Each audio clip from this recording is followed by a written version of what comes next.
It was a crisp Friday morning in Washington, D.C., the kind that made the cherry blossoms seem like pink clouds above the nation's most powerful city. Karoline Leavitt, the White House press secretary under President Donald Trump's administration, had just wrapped up a spirited press briefing. She fielded tough questions with a smile, defended policies with fire, and, as usual, left the media scrambling for talking points. But after the cameras turned off and the podium lights dimmed, Karoline's life wasn't all spotlight and speeches. That morning, she had a meeting scheduled at the American Legion Hall in Arlington, a quiet, underreported visit to speak with veteran leaders about the Trump administration's new initiatives on military benefits. She didn't want the attention. No cameras. No entourage. Just her, incognito. Her assistant had mistakenly booked the government SUV for a later hour, so Karoline did something she hadn't done in months. She ordered an Uber. Within minutes, a sleek, older-model Honda Accord pulled up to the White House's back gate. The windows were down, the inside spotless, and the driver, a man in his late 60s, gave a courteous nod as she climbed in. "Karoline," he asked with a respectful tone. "Yes, and you must be Tom?" she replied, glancing at the app. "That's me. Arlington, right?" She nodded. As they merged into traffic, silence filled the car, except for a faint country ballad playing on the radio. Karoline pulled out her phone, ready to scroll through notes, but something about the driver caught her attention. His posture was upright, almost military. His hands rested at 10 and 2, and he wore a silver ring with an eagle insignia. "Were you in the military?" she asked, curiosity taking over. Tom smiled in the rearview mirror, eyes kind but tired. 25 years. U.S. Army. Retired as a master sergeant. Served in Iraq, Afghanistan, and before that, Desert Storm. Karoline's jaw tightened slightly. She had deep respect for veterans. Her own grandfather had served in Vietnam, and this man, this Uber driver, had clearly seen more in his life than most could ever imagine. "I'm honored," she said sincerely. "Thank you for your service." Tom chuckled. "You're welcome. Not everyone says that anymore. Some think I'm part of an old story, forgotten history." Karoline leaned forward. "So what brings you to Uber driving, if you don't mind me asking?" He paused. A heavy sigh followed. "Well, after retiring, I tried to adjust. I worked a few jobs here and there. Security, night shifts, even taught ROTC at a high school. But when my wife got sick cancer, we drained our savings on treatments. Insurance didn't cover everything.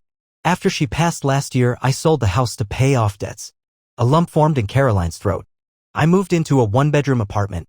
Uber helps cover rent and groceries. VA checks only go so far.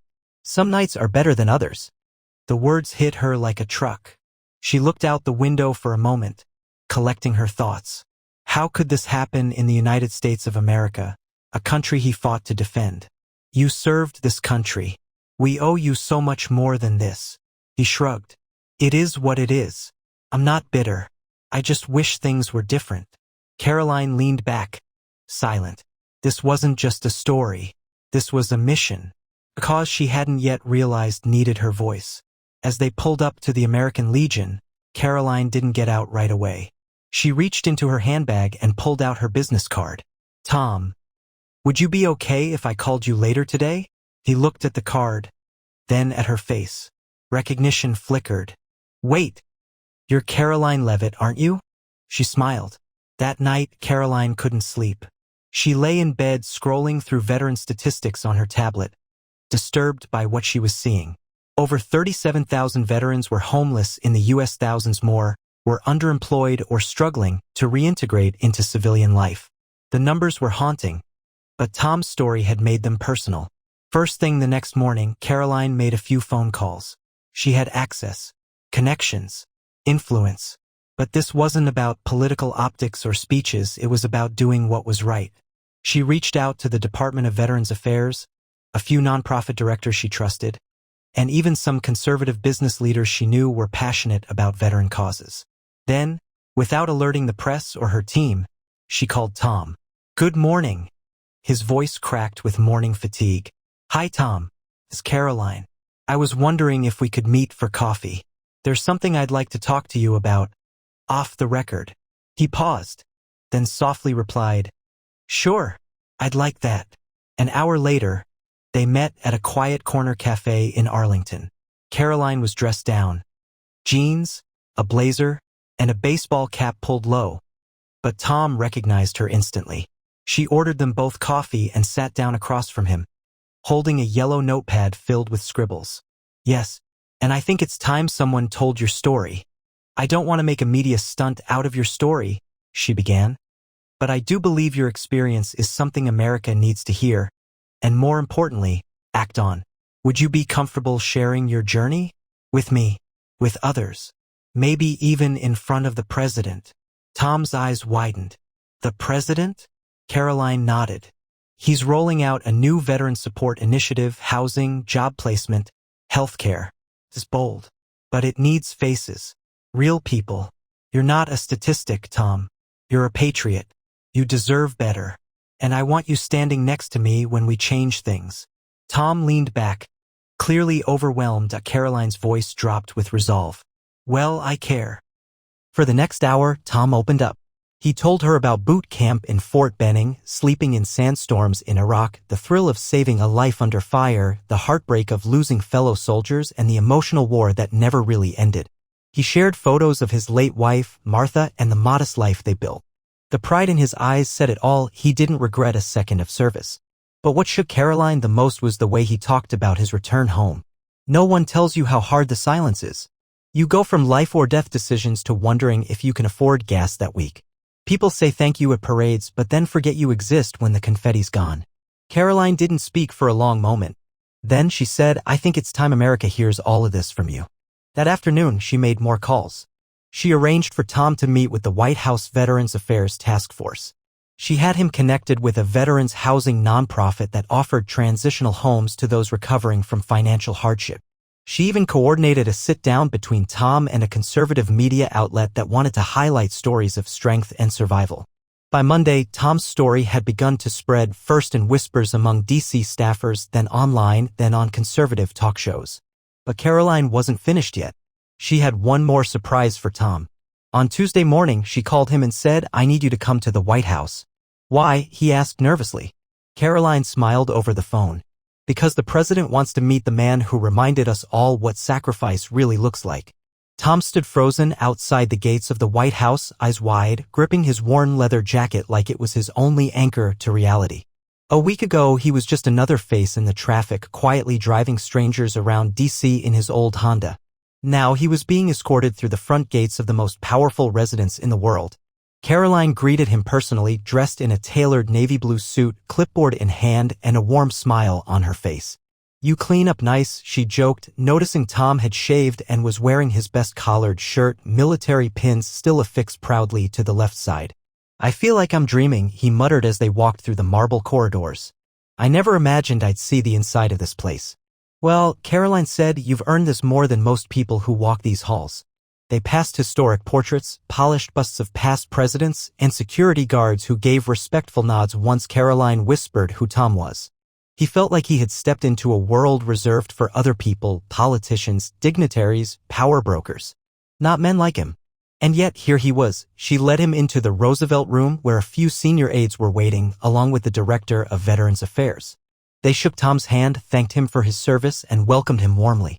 But then the door opened, and the room instantly went silent. President Donald J. Trump entered. The presence he carried was undeniable. Confident, commanding, but today gentle. Trump made his way directly to Tom, extended his hand firmly, and said, You're a true American hero. I read your story. It's an outrage what you've had to go through. That ends now. Tom's throat tightened. He barely managed a nod. I'm not a hero, sir. I just did my duty.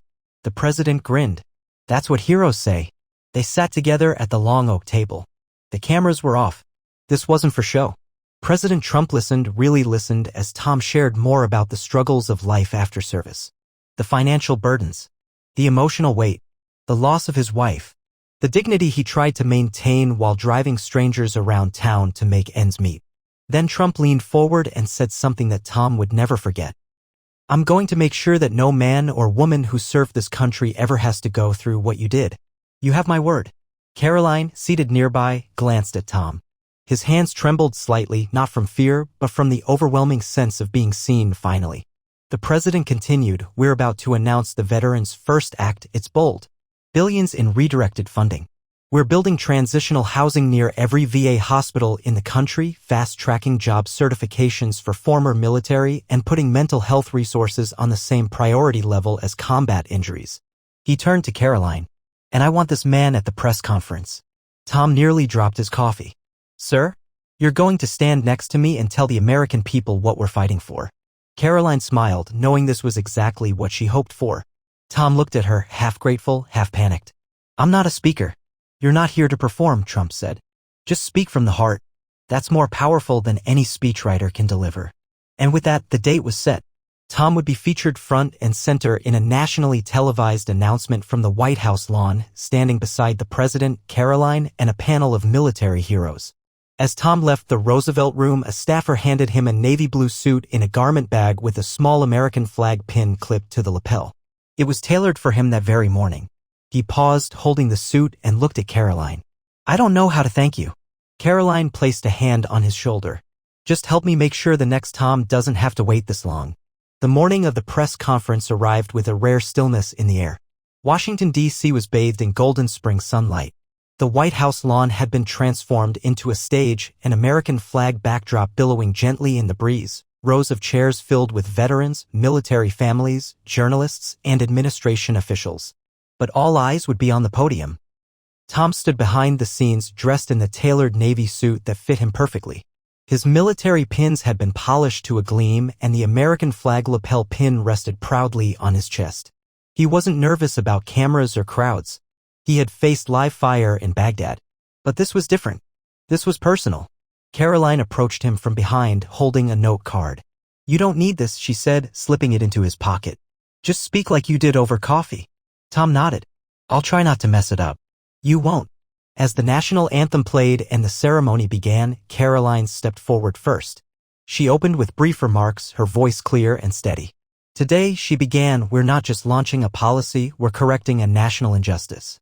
We are shining a light on the men and women who served our country with honor and have returned home to face silence and struggle. No more. She paused, then gestured behind her. I want to introduce you to a man who changed the course of this initiative, a man who served with valor and returned home to serve again, in silence, through hardship, with dignity. America needs to hear from him. Applause erupted as Tom stepped up to the podium. He stood quietly for a few seconds, scanning the crowd. The flags, the uniforms, the sea of cameras. He didn't flinch. He looked straight ahead and began. My name is Tom Granger. I served in the U.S. Army for 25 years. I fought in places most Americans can't pronounce. I led young men into battle. I saw the worst of war and the best of brotherhood. He paused, breathing deeply. When I came home, I thought the hardest days were behind me. But I was wrong. I lost my wife to cancer. I lost my home to bills. I lost my voice because I thought nobody wanted to hear it. He looked directly into the camera. Until one day, I picked up a passenger named Karoline Leavitt. A few chuckles echoed gently in the crowd. She didn't just listen, she acted. And now I'm here. Not because I'm special, but because there are millions like me. Veterans who gave everything and came home to a country that didn't give back. He gripped the podium tighter. But that ends now. A quiet energy rippled through the crowd. With this new initiative, we're going to house our homeless vets. We're going to retrain them for meaningful work. We're going to treat their wounds seen and unseen.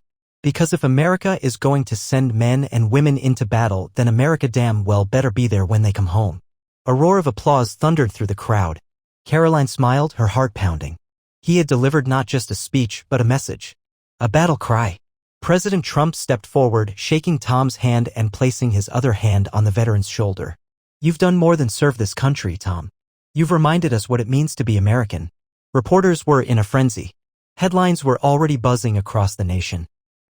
Veterans' words ignite new movement. We owe them more. White House launches historic veteran initiative with real voices at the helm. That night, Tom's story was featured on every major network. But it wasn't just a segment, it was a reckoning. Thousands of veterans flooded hotlines and websites reaching out.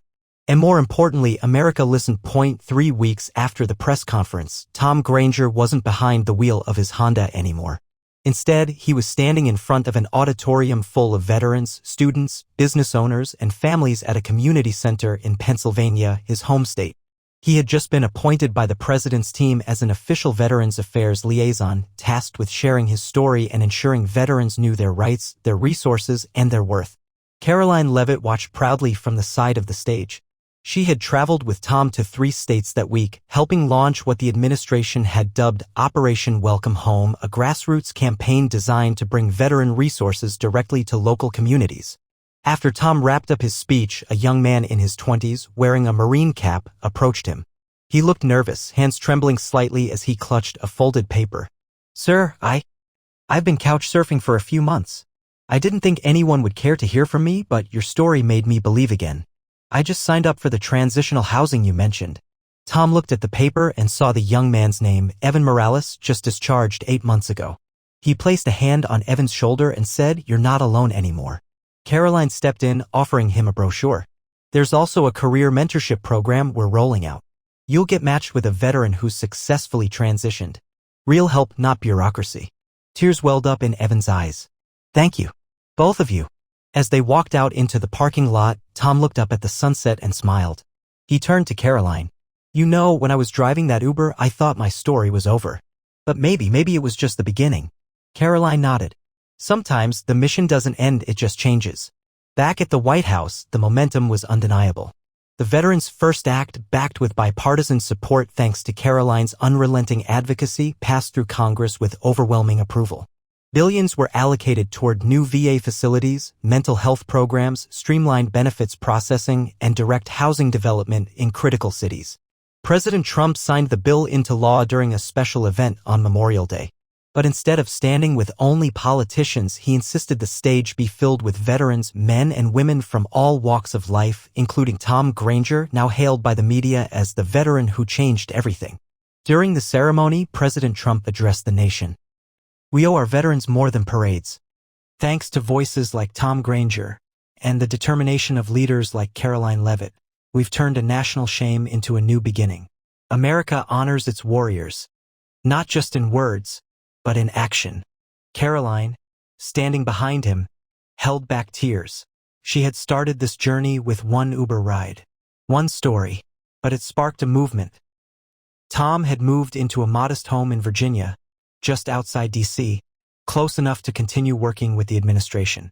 He had also started a podcast called Second Tour, interviewing veterans and giving them a platform to speak their truth. It became an instant hit, reaching millions in its first season. Karoline continued to rise as one of the most respected figures in Washington, not just for her intelligence or eloquence behind the press room podium, but for her compassion and action behind the scenes. One evening, after taping an episode together, Tom and Karoline sat in silence on a park bench near the National Mall, watching the Lincoln Memorial glow in the night. "You changed my life," Tom said quietly. Karoline looked at him and replied, "No, Tom, you reminded me why I do this. You changed all of ours." As the American flag waved under the moonlight and distant echoes of families laughing floated through the air, it was clear. This wasn't just a feel-good story. It was a turning point. A veteran found his voice. A nation found its conscience.